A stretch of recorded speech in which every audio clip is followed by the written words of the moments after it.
Welcome back to the channel. Today, we're answering one of history's most compelling questions. What was it truly like to sit on the throne of a medieval kingdom? Forget the fairy tales of benevolent rulers and golden crowns. The life of a medieval king was a relentless storm of power, war, politics, and crushing responsibility. From the moment he was born, a king was never just a man. He was a symbol, a warrior, a judge, and a priest. So tighten your grip on that imaginary scepter, and let's step into the boots of a medieval monarch. A king's life began not with a cry, but with a calculation. The birth of a royal son was met with feasts, bonfires, and prayers of thanksgiving. But beneath the celebration lay a cold reality. This child was the future of a dynasty. From his first breath, the prince was surrounded by guards, tutors, and spies. Every cough, every stumble was reported to the king. If the current ruler was weak or ill, factions at court might already plot to replace the child. And if the queen failed to produce a son, the consequences could be catastrophic: civil war, invasion, or the collapse of the realm. Unlike princesses, who were often seen as political pawns, a prince was raised from day one to be a warrior king. He was trained to see the world as a battlefield where strength meant survival.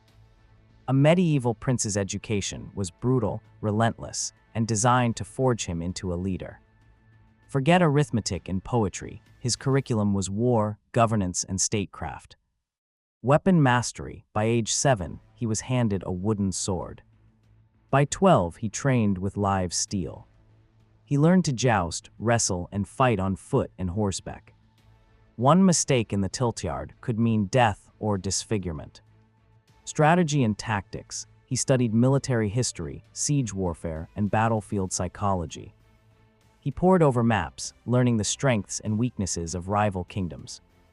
Languages and law. He spoke Latin, the language of the church and treaties, French for diplomacy, and his native tongue. He memorized legal codes like the Magna Carta, for he would one day be the realm's highest judge. Theology. He was schooled in scripture by bishops, for a king ruled by divine right. He needed to justify his authority as God's representative on earth. This wasn't education, it was survival training. A weak king was a dead king. So what filled a king's day? Everything.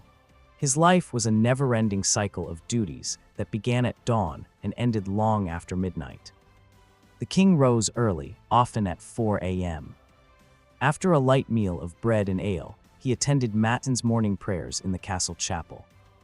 God came before all things, especially for a king whose legitimacy hung on divine favor. The king held court in the great hall.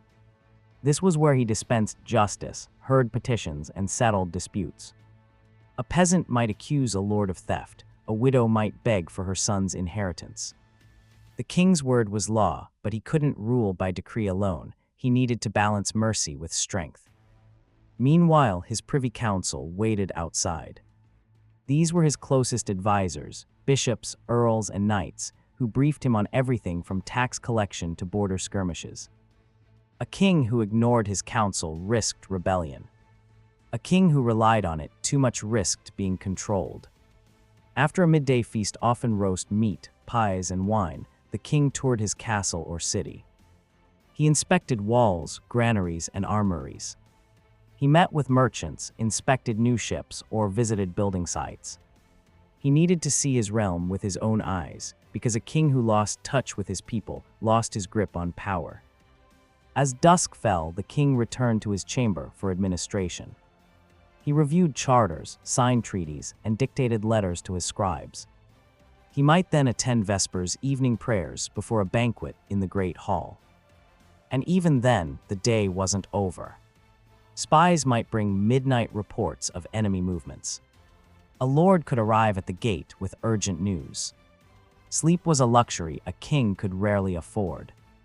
If there's one truth about medieval kingship, it's this: a king who couldn't fight would not remain king for long. Warfare was the ultimate test of a monarch. He was expected to lead his armies from the front, not hide in a tent. A king who fled battle was forever shamed. A king who was captured could be ransomed or executed. Consider Richard the Lionheart of England. He spent most of his reign fighting in the Crusades, not in England. Or Edward I, Hammer of the Scots, who spent decades crushing rebellions and expanding his realm. But warfare wasn't just about glory. It was about survival. Rival kings, ambitious barons, or foreign invaders were always circling. A single lost battle could mean the end of a dynasty. What were the tools of kings' conquest? Knights and men-at-arms, castles and navies. The king's professional soldiers, bound by oaths of fealty. Fortresses that projected power and controlled the countryside. Building a castle could bankrupt a kingdom. For kings like Henry II of England, who ruled lands from Scotland to the Pyrenees, ships were vital for moving troops and supplies. And if the king fell in battle, his son would inherit not just his lands, but his enemies. But a king wasn't just a warrior, he was the supreme judge and lawmaker. His laws shaped society, from the humblest serf to the mightiest earl. In the 12th century, Henry II of England revolutionized law by creating a unified legal system. He sent royal judges across the realm to hear cases, replacing the patchwork of local customs. This gave rise to common law, a system still used today. A king's power rested on his ability to provide order. If bandits roamed the roads, if nobles waged private wars, if taxes went uncollected, the people would blame the king. The burden of taxation was to fund his wars, castles, and court. The king needed revenue. He collected taxes from towns, tolls from roads and rivers, and rents from royal lands. But if he taxed too heavily, he risked rebellion. If he taxed too lightly, he couldn't defend the realm. The royal household and the king's court was a city on the move. It included chamberlains that managed the king's private quarters and finances, stewards who oversaw the royal kitchens and feasts, marshals that commanded the royal guard and stables, scribes that copied documents and kept records, and entertainers, minstrels, jesters, and troubadours to amuse the court. Yes, even kings needed to be entertained. For a king, marriage was the ultimate political weapon. It was never about love. It was about power, land, and survival. A king's bride was chosen to secure alliances. Marrying a French princess could prevent war with France to gain territory. If a king married a wealthy heiress, her lands became his and, of course, produce heirs. Above all, a queen had to bear sons to continue the dynasty. The negotiations were brutal. Dowries, inheritance rights, and political concessions were haggled over like cattle at a market. A queen walked a tightrope. She had to be fertile, diplomatic, and utterly loyal. If she failed to produce an heir, she could be cast aside like Eleanor of Aquitaine was by Louis VII of France. If she was too ambitious, she could be accused of treason like Isabella of France, who overthrew her husband, Edward II. But some queens became powers in their own right. Eleanor of Aquitaine ruled as regent for her son, Richard the Lionheart, while he was on crusade. Margaret of Anjou led the Lancastrian faction during the Wars of the Roses. What did a king do when the crown came off? Religion was the bedrock of a king's life. He attended Mass daily, went on pilgrimages, and founded monasteries. He believed his authority came from God, so he needed to stay in divine favor. Many kings were renowned for their piety. When he could, a king hunted, falconry, deer hunting, or boar hunting. It was a way to show courage and skill. He might also gamble with dice, play chess, or listen to music. But the crown was heavy. A king lived in constant fear of assassination, poison, daggers, or arrows in the night. Constant fear of rebellion. Even his closest friends might plot against him. And hell, if he ruled unjustly, he risked eternal damnation. And yes, kings had mistresses. Royal bastards were common, though they rarely inherited the throne. Love affairs were a dangerous game. If discovered, they could spark scandals or rebellions. These men weren't just kings, they were forces of nature. A king's story ended where it began, with legacy. When a king died, his body was embalmed, dressed in royal robes, and laid in state. His funeral was a spectacle of power, meant to remind the people of the dynasty's strength.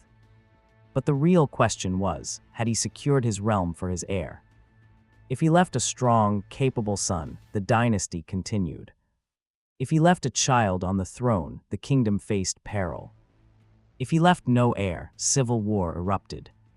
History remembers kings by their victories. Did they expand the realm? By their laws, did they bring justice? By their dynasty, did they produce a lasting line? And by their character, were they cruel or merciful? So was it worth it? To bear the weight of a kingdom, to live in a gilded cage of duty, to be both God and man. Thank you for joining us on this epic journey through the life of a medieval king. If you enjoyed this video, smash that like button, subscribe for more deep dives into history, and hit the bell so you don't miss our next adventure. What historical era should we explore next? Let us know in the comments below. Until then, keep questioning the past. Who knows? Maybe you were born to wear a crown.